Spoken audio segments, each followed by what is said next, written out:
Assalamualaikum warahmatullahi wabarakatuh. Perkenalkan, nama saya Neng Sarmila, prodi dari PGSD semester 3A, asal dari kampus STKIP Baunaja. Baiklah, saya akan memaparkan sedikit tentang gaya.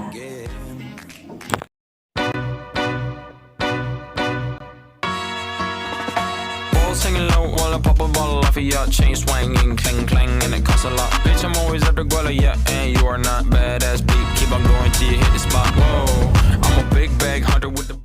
Langsung saja ya teman-teman. Gaya adalah tarikan atau dorongan yang menyebabkan mengubah kecepatan, mengubah arah, dan mengubah bentuk. Contohnya, ada sebuah kursi awalnya diam, kemudian kita beri gaya, kita tarik atau kita dorong, maka kecepatannya berubah. Yang awalnya diam bisa menjadi bergerak. Kemudian ada seorang naik sepeda, ditarik oleh temannya, awalnya dia cepat, kalau ditarik maka akan melambat. Jadi, kayak itu akan mengubah kecepatan. Lain di saat kita bermain bola kasti, ada seorang melempar bola, kemudian ada temannya yang memukul dengan tongkat, maka arah bola itu akan berubah. Contohnya, contoh lain sepak bola, kemudian kita tendang bolanya, lalu oleh kiper ditangkis, maka tepisan bola itu merupakan gaya yang bisa mengubah arah benda. Contoh lain kita lihat di sini ada tanah. Tanah ini tadinya berbentuk bulat, kemudian ketika kita beri gaya, dia akan menjadi pipih seperti ini.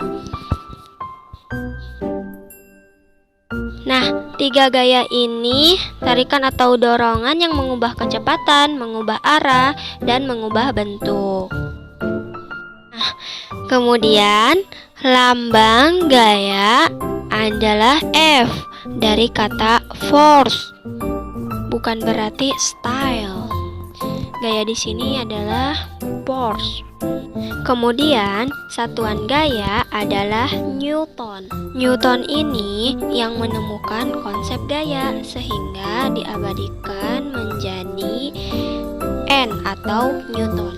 Nah, gaya itu termasuk besaran vektor. Apa itu vektor? Vektor itu yang artinya memiliki nilai dan arah. Nah, kemudian gaya di sini kan tarikan atau dorongan, maka harus jelas arahnya. Ataukah ke atas, ke bawah, atau ke kiri, ke kanan, atau ke arah lainnya. Nah, di sini juga ada alat ukurnya. Alat ukurnya adalah neraca pegas atau dinamometer. Kemudian di sini ada jenis gaya. Ada gaya sentuh dan ada gaya tak sentuh. Gaya sentuh berarti tarikan atau dorongannya harus ada sentuhan, sedangkan gaya tak sentuh tidak ada sentuhan. Nah, di sini ada contoh gaya sentuh, ada gaya otot. Misal, sebuah benda kita dorong, apapun itu bendanya, bisa kita menyentuh, bisa kita sentuh ya. Setelah itu ada gaya pegas atau per, yaitu harus menyentuh ya, gaya pegas. Nah, ada gaya gesekan. Gaya gesekan juga sama.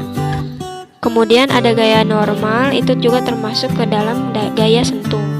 Gaya otot sesuai dengan arah dorongan kita. Apabila kita dorongnya ke depan, maka arahnya ke depan. Gaya pegas juga sesuai dengan arah pegasnya. Kalau ke kanan, maka arah pegasnya geraknya ke kanan. Kemudian gaya gesekan. Gaya gesekan itu arahnya berlawanan dengan arah gerak. Misalnya, geraknya ke kanan, maka gaya gesekannya ke kiri. Kemudian gaya normal. Gaya normal itu gaya yang dirasakan dalam menyentuh suatu bidang permukaan.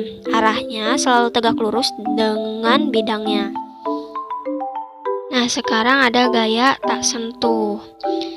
Gaya tak sentuh ini ada yang namanya gaya berat atau gravitasi. Misal, kita megang sesuatu benda, kemudian kita lepas, maka akan jatuh. Siapa yang narik? Bumi, yaitu gaya gravitasi.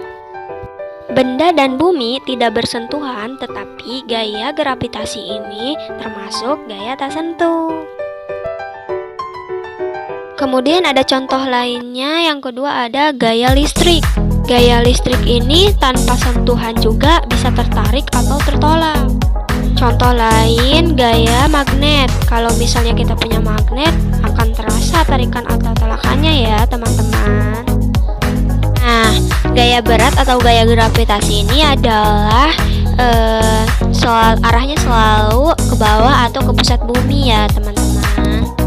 Nah, yang harus dibedakan sama kita itu adalah massa. Kalau massa satuannya kilogram, sedangkan kalau berat satuannya newton.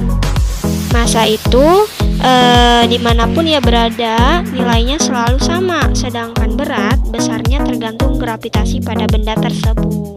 Gravitasinya besar, maka geraknya besar, begitupun sebaliknya. Rumus dari gaya gravitasi adalah W sama dengan M kali G. Dengan W gaya berat, M massa, G percepatan gravitasi.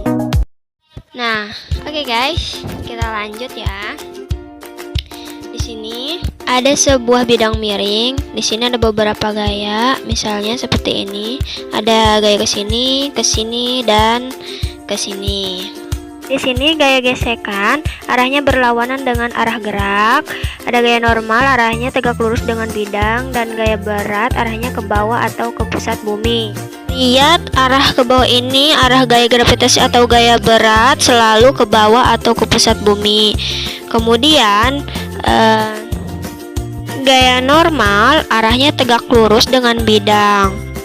Bidangnya tegak lurus artinya 90 derajat. Bidangnya miring, maka gaya normalnya pun miring. Gaya gesek selalu berlawanan dengan arah gerak benda. Benda ini kalau kita lepas maka akan meluncur ke bawah seperti ini.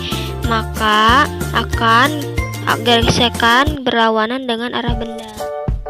Karena gesekannya terjadi di bawah di antara benda dan bidang, maka letak gaya gesekannya ada di sini, guys. Inilah jenis-jenis gaya dan contohnya. Terima kasih.